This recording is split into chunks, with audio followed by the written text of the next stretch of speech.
ang pagkontrol ni Batalanggargan kay Dea at Pirena. Sa panahong ang balanse ng Encantadia ay marupok na gaya ng basag na brilyante, muling nagising ang isang sinaunang kasamaan. Batalanggargan, ang Diyos ng pagkawasak at puot. Hindi na sapat sa kanya ang pananakop sa mga kaharian ng diwata. Ang nais niya ngayon ay tuluyang wasakin ang Encantadia at pati ang mundo ng mga tao, upang wala ng liwanag na muling sisilang.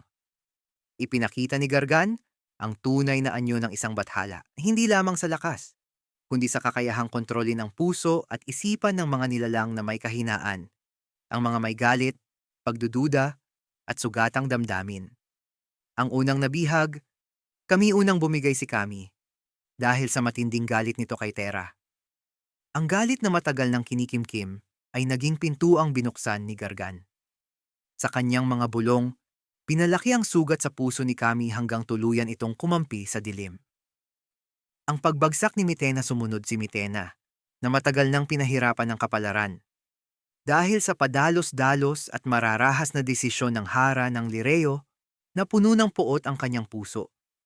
Ginamit ni Gargan ang galit na yon, pinilipit ang katotohanan, at iniharap si Hagorn bilang kakampi, hanggang tuluyan ng yakapin ni Mitena ang kadiliman. Ang pag-aalinlangan ni Dea naman ay hindi galit, kundi naglilihim ng pagdududa. Dahil alagad ni Gargan ang kanyang mga magulang, unti-unting nilason ng bathala ang kanyang isipan. Ipinaramdam kay Dea na ang kanyang pinagmulan ay sumpa, at ang liwanag ay kasinungalingan. Sa gitna ng pagkalito, siya'y bumigay. Ang pot ni Pirena pinakamabigat sa lahat ang pagbagsak ni Pirena. Matagal siyang ikinulong, pisikal at emosyonal. Mas masakit pa rito ang hindi paniniwala ng kanyang sariling kapatid na si Hara Alena. Paulit-ulit niyang sinabi ang katotohanan na siya ang tunay na kapatid at hindi siya kakampi ni Hagorn. Ngunit bingi ang lahat sa kanyang sigaw. Sa kawalan ng makikinig, puot ang umusbong. At doon pumasok si Gargan. Ginamit niya ang galit at dalamhati ni Pirena bilang sandata.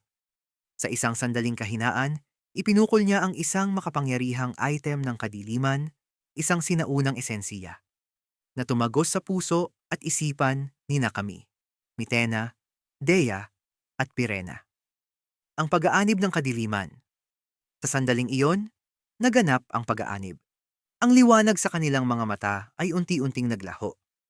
Ang pag-asa na minsang nagbuklod sa kanila ay napalitan ng kawalan. Hindi na nila makita kung paano maililigtas ang Encantadia. Hindi na rin nila makita kung paano maibabalik ang isipan ng kanilang mga kapatid at kapanalig. Ngunit sa kailaliman ng dilim, may isang tanong na patuloy na umuukilkil sa hangin. Kapag ang galit ang naghari sa puso ng mga tagapagtanggol ng liwanag, sino pa ang matitira upang iligtas ang Encantadia? Ang sagupaan ng kadiliman at liwanag. Umuuga ang buong Encantadia. Ang kalangitan ay tila napunit sa dalawa, sa isang panig, nagliliyab ang liwanag ng mga brilyante. Sa kabila, gumagapang ang itim na ulap na tinatahi ng pulang kidlat. Ang hangin ay mabigat, puno ng paparating na digmaan bago pa man may unang sumugod. Sa gitna ng Lireo, tumindig ang mga sangre ng liwanag, Alena, Amihan, Danaya, Tera, Adamus at Flamara. Kasama ang mga natitirang kawal at diwata. Hawak nila ang kani-kanilang kapangyarihan, nanginginig hindi sa takot, kundi sa bigat ng kanilang haharapin. Sa kabilang panig, nakahanay ang hukbo ng kadiliman, Kami, Mitena, Dea, Hagorn, at Pirena. Ang kanilang mga matay kumikislap sa kakaibang liwanag, hindi na liwanag ng Encantadia, kundi apoy ng pagkawasak. Sa likuran nila, nakabalot sa anino ng naglalakihang ulap, naroroon ang presensya ni Batalanggargan, tahimik, ngunit nangingibabaw. Isang hakbang lamang niya at yayanig ang mundo. Tumabog ang unang labanan. Isang malakas na sigaw ang bumasag sa katahimikan. Tumugod si Danaya, inilapat ang kamay sa lupa.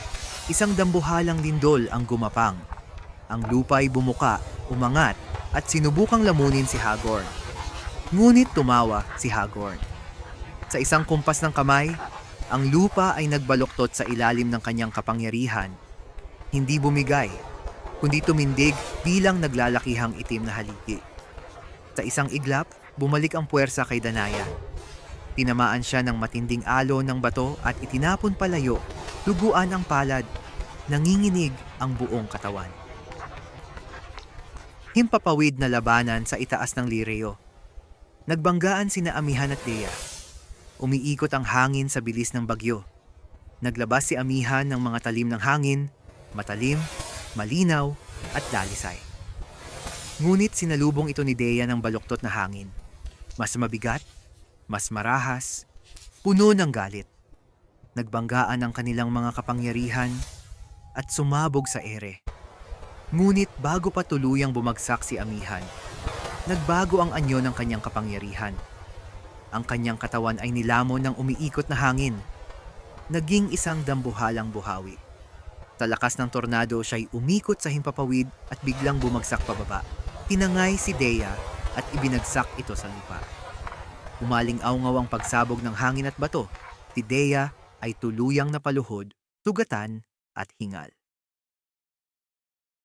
Ang puot ni Terra at ang kanyang pagbagsak. Sumugod si Terra, pinaangat ang mga bato mula sa lupa at tinutok kay Mitena. Ngunit ngumisi si Mitena.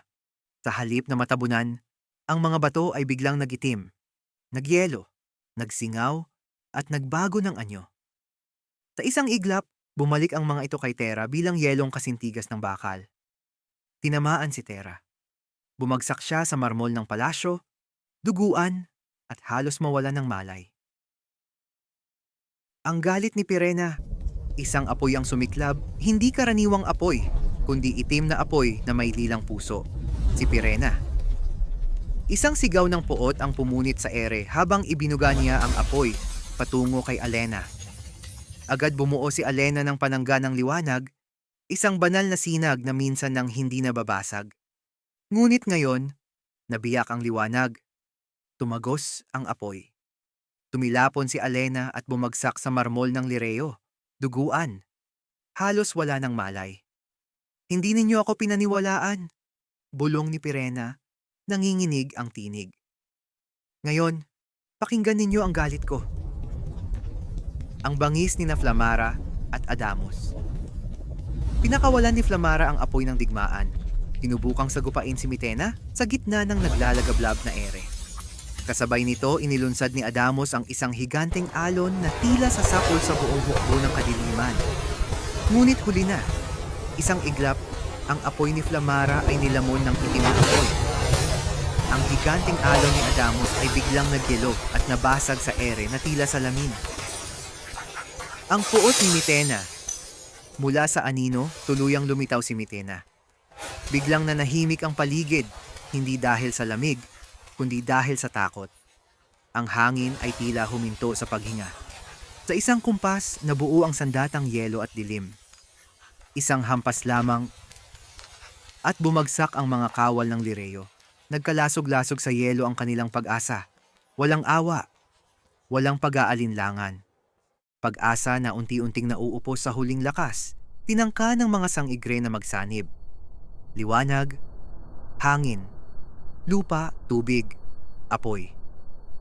Pinag-isa sa isang dambuhalang alon ng kapangyarihan na umakyat sa kalangitan at bumagsak patungo sa hukbo ng kadiliman. Sa sandaling iyon, tila muling nagliwanag ang buong Encantadia. Ngunit mula sa gitna ng liwanag, may isang malakas na pagtawa. Bumukas ang lupa. Isang dambuhalang simbolo ng kadiliman ang umangat. Ang mismong kapangyarihan ni Gargan ang sumalo sa atake. Sa isang kisapmata, nabura ang pinagsamang lakas ng liwanag na tila usok sa hangin. Ang pagbagsak, isa-isang bumagsak ang mga sangre. Pagod, sugatan, wasak. Si Amihan ay nakaluhod, halos hindi makahinga. Si Danaya ay duguan, pilit bumabangon ngunit muling bumabagsak. Si Terra at Flamara ay walang galaw. Si Alena ay walang malay. Yakap ang basag na liwanag.